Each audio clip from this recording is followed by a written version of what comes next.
left us. WWE Raw was so heartbreaking. The New Day are broken up. They turned on Big E. This was so sad. It was so well done as a performance, as a segment. So entertaining. But oh my gosh, they destroyed Big E emotionally. He broke his neck and they're dogging him for it. Oh my gosh. Okay, I want to talk about three main things from Raw that just happened.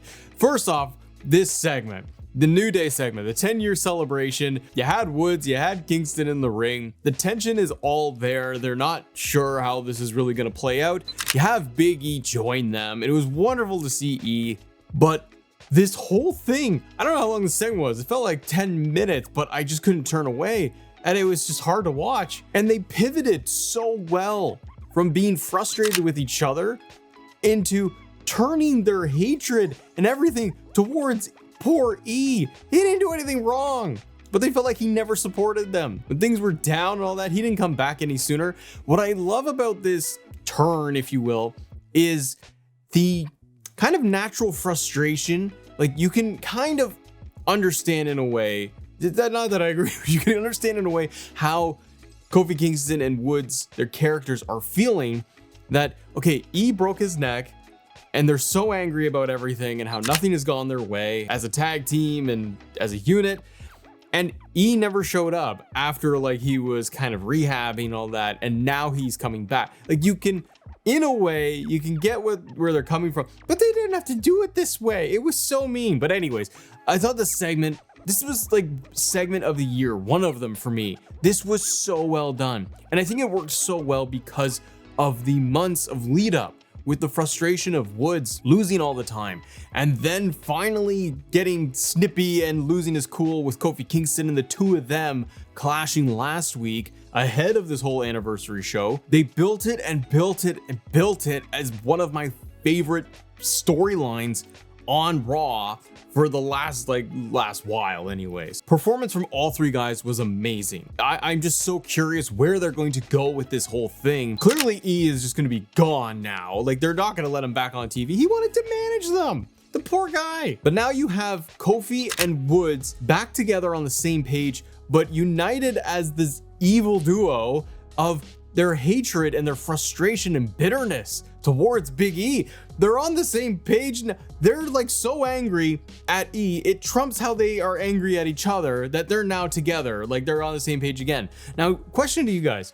Do you think that they will turn around and they will drop the New Day name? Like, do you think Woods and Kingston are gonna now form the Brotherhood? Because that's what I coined it last night, because I think Woods said that, like, or Kofi Kingston said it, we were a brotherhood. For me, I kind of hope they do, because this is heat and just nastiness to the 10th degree. You don't do that to Big E. He's a treasure. And also just capturing like fans' reactions in the audience. People were stunned. I'm sitting on my couch watching this. My wife was watching with me. Well, she's sitting there, but she was sitting there and she started watching. She didn't watch wrestling, but she was intrigued. And she's like, why are they being so mean to him? And I was like, I don't know. But do you form the brotherhood now of Kofi Kingston, Xavier Woods, and being just nasty heels? Frankly, I think that because of this propels them to a new level. We're finally getting them as heels, something we haven't seen before. The New Day are bad guys. I mean, they were introduced as bad guys, but like, they're bad guys now. And did the ultimate bad guy thing of dismissing and kicking E out and blaming him for everything. I think now you've got to put like a rocket ship on Kingston and Woods and form this brotherhood and like be dominant. But like, I hope that what they do with them as a team is probably like sneaky wins, cheat to win, just not giving an F about anything. And they turn their back on everything and they low blow guys. I want to see all of it. I do hope that they win the tag team titles now. It would be such a good story, but like they win them in a nasty way. Problem is they're on Judgment Day. Now we know that they're going to have Adam Pearce teased that they're going to have a tag team title program probably next week. But I think in like a month, if they get the titles to War Raiders, let's say, who are good guys, get them off Judgment Day, then I think by maybe even the Rumble, you can give the War Raiders like a month or so, 2 months with the belts.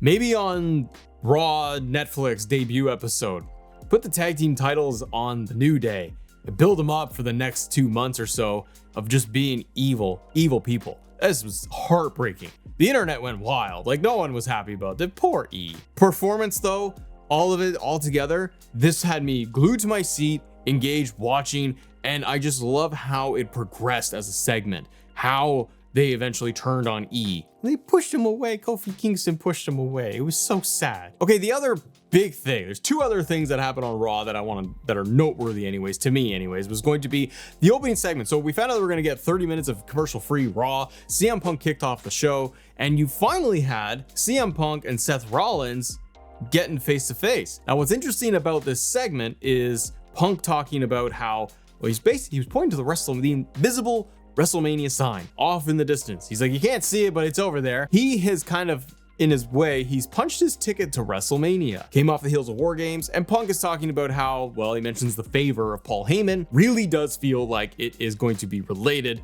to getting a guaranteed WrestleMania spot. How he gets there, we're not sure yet. Even Punk said Royal Rumble, Elimination Chamber as his roadblock, but he's getting to WrestleMania. And it really does, the main event of WrestleMania, and it really feels like they are going to get to the world title at Mania. The question mark of what's Paul Heyman's role in all of this? How is he going to almost guarantee that favor, that spot for CM Punk? Is that a heelish decision by Punk? Or for his character, is it more of, I gotta do anything I can to get to the main event? Now, I've seen a lot of speculation online, and we did a video yesterday talking about all the theories of CM Punk's favor, the Paul Heyman favor. But it could be like Punk just not, if The Rock is involved at WrestleMania, maybe it's Paul Heyman because of all the bloodline stuff, trying to be like, hey, I don't want to be interfered with The Rock again, like he did back in the day. There he's taking the spots away for him and Cena to have their match at WrestleMania. It's 2 nights of WrestleMania. Could be Paul Heyman and CM Punk being like, hey, I want that guaranteed spot at WrestleMania. Get The Rock out of my way, Roman Reigns out of my way. Now, do you think that this will go? Seth Rollins, CM Punk. We had the brawl between the two of them. It broke down finally. I like Punk's comments to Seth about how Seth is like dealing with him or thinking about him for the last 6 months. And Punk comes back with like, I haven't thought about you at all. I don't think about you at all. And you were a world champion, now you're not. And you had the thing I wanted. You had something I wanted, and now you don't. So I think it was great back and forth. You got a little bit of a pull-apart brawl, which Triple H just loves his pull-aparts. And then you've got Jey Uso and Sami Zayn getting in there trying to break things up. I like the direction of Seth Rollins, much like you've done with the New Day, and you destroyed all of us. But I like that they are slow-burning Seth Rollins. I can really see them giving us a very bitter, nasty, resentful Seth Rollins, because you saw a little bit of that in the opening segment, which I thought was very effective and a lot of people involved, which I really like, because you intertwine Jay and Sammy and Punk all about Roman Reigns. Sammy talking about how like you hit Roman with the chair 10 years ago. It's like, you started this. And so again, kind of like the New Day and what they've done with other stories, other characters, you can see why the characters are justified in their actions. You can see why Seth is justified in being angry at Punk, angry at Sammy, angry at Jay, all of these things, you get why. And so I think that makes the character more interesting.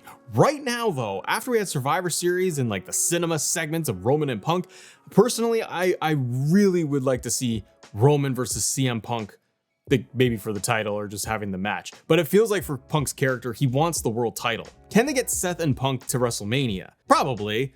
We're 4 months away. It's not that long. They got a lot of shenanigans they can do when it comes to the Royal Rumble, Chamber, and so on. But now you could really start planting the seeds, planting the story of maybe Seth screwing Punk out of the Rumble or vice versa. But they're going to start costing each other their matches, their moments, spots at WrestleMania. But then somehow, if it's going to be for the world title, what you doing with Gunther? Now, this isn't the other thing I wanted to talk about. I want to talk about the ending to the Sammy-Seth match. But Gunther. So Gunther's going to have a world title match with Finn Balor at Saturday night's main event. Now, I know that's not a PLE and other matches have been announced, and it's a glorified like Raw kind of thing. It's a really beefy Raw SmackDown Super Show. But now you're getting Gunther, Finn. Damian Priest not around on Raw. Clearly Priest, you gotta assume Priest is going to cost Finn the title match at Saturday night's main event to then set up Finn Priest once again. But Gunther, he's a world champion. He seems kind of weak. I'm getting less and less interested in Gunther's title. I love Gunther. He's amazing. But they're doing this like shell of a man type of thing where he's got to find his confidence again. And that can work, but it's Gunther. And I don't think rolling down almost to like Finn Balor, I'm like, that's not doing much. The Damian Priest match was fine, but now I'm kind of like, get the title off Gunther. Let's throw it on Punk and Seth and anybody else, and let's tell a story that way. Maybe it's still gonna be Gunther versus Goldberg at Mania. We don't know. But the Punk Seth segment started to feel like, okay, now we're almost on the road to WrestleMania. And you know, with Punk, they're not going to wrestle on TV. He's not going to wrestle on TV every week.